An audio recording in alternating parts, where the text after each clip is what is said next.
Risk आपके और आपके सपनों के बीच की इकलौती दीवार। दोस्तों, अपने दिल पर हाथ रखकर खुद से एक बात पूछना कि जो भी जिंदगी तुम आज जी रहे हो, क्या तुम उससे खुश हो? क्या तुम्हारे सारे सपने पूरे हो चुके हैं? अगर इन सारे सवालों का जवाब हाँ है तो मैं बोलता हूँ आपको रिस्क लेने की कोई जरूरत नहीं है। और इसका जवाब ना है तो दोस्त तुम गलती कर रहे हो। तुम्हें रिस्क लेना होगा। हार भी गए तो एक सेटिस्फैक्शन तो होगा कि साला मैंने ट्राई तो किया। और अगर जीत गए तो तुम तुम्हारी ड्रीम लाइफ जियोगे। हम रिस्क लेने से डरते हैं हमारी निगेटिव सोच की वजह से। मतलब हम उस काम को करने से पहले ही ये सोच लेते हैं कि अगर मैं फेल हो गया तो क्या होगा। और फेल होने का यही डर आपको एक एक्स्ट्राऑर्डिनरी से ऑर्डिनरी इंसान बना देता है। दोस्तों, बचपन में जब हम चलना सीख रहे थे तब हमने रिस्क लिया। पहली बार साइकिल सीख रहे थे तभी हमने रिस्क लिया। पहली बार बाइक चलाना सीख रहे थे तभी हमने रिस्क लिया। हम कई बार गिरे पर हमने गिव अप नहीं किया। इसका नतीजा ये हुआ कि हम ये सब चीजें सीख गए। दोस्तों, कोई भी बच्चा पहली बार में चलना नहीं सीखता, कोई भी पहली बार में साइकिल चलाना नहीं सीखता। तो जिंदगी से हम क्यों एक्सपेक्ट करते हैं कि पहली ट्राई में हम सक्सेसफुल हो जाए? ये तो गलत है ना।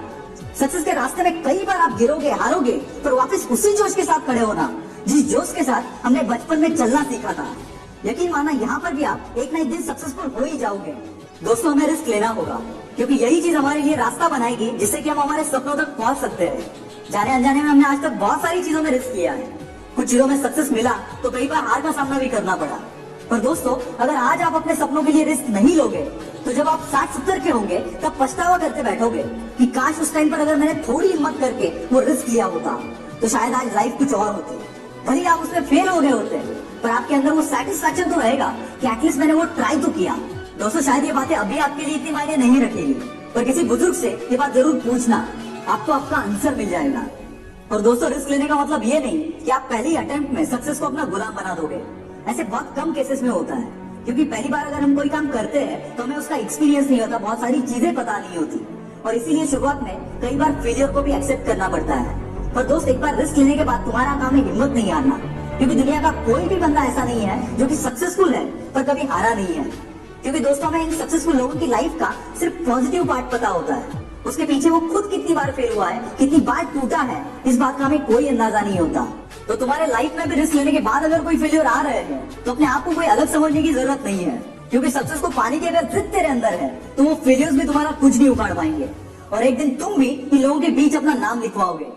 बहुत लोग ये कहकर अपने सपनों के लिए रिस्क नहीं लेते कि समय से पहले और किस्मत से ज्यादा किसको मिला है, पर ये लोग भूल जाते हैं कि अगर वो चाहे तो अपनी किस्मत खुद लिख सकते हैं।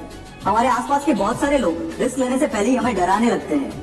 हो सकता है उनका वैसा एक्सपीरियंस हो, पर ये जरूरी नहीं कि तुम्हारे साथ भी ऐसा ही होगा।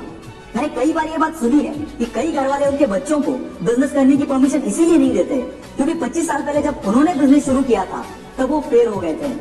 यहाँ पर घर वालों का कंसर्न मैं समझता हूँ, पर मेरी इस बात को जरा गौर से सुनना जो भी मैं अभी बोलने जा रहा हूँ। और ये सब उन पेरेंट्स के लिए है। 25 साल पहले जब आपने वो काम शुरू किया था तब टाइम अलग था, मार्केट अलग था, आपके स्किल्स अलग थे, मार्केट की रिक्वायरमेंट्स भी अलग थी। पर अब टाइम चेंज हो चुका है, मार्केट की रिक्वायरमेंट्स अलग है और आपके बच्चे के स्किल्स भी अलग है। तो आपके उस एक बुरे एक्सपीरियंस की वजह से आप अपने बच्चों को क्यों रोक रहे हो सकता है वो जो करना चाहता है वो अभी मार्केट की नीड हो और उसमें वो सारे स्किल्स हो जो कि उस बिजनेस को करने के लिए चाहिए। अगर इन दोनों बातों का जवाब हाँ है और फिर भी आप उसे रोक रहे हो तो आप गलती कर रहे हो, क्योंकि वो फेल होगा या सक्सेस होगा ये तो तभी पता चलेगा जब वो बंदा ट्राई करेगा। अगर फेल होने के डर से स्टीव जॉब्स, बिल गेट्स के घर वालों ने उन्हें बिजनेस करने से मना किया होता तो क्या आज एप्पल और माइक्रोसॉफ्ट जैसी बड़ी कंपनीज होती? I don't think so.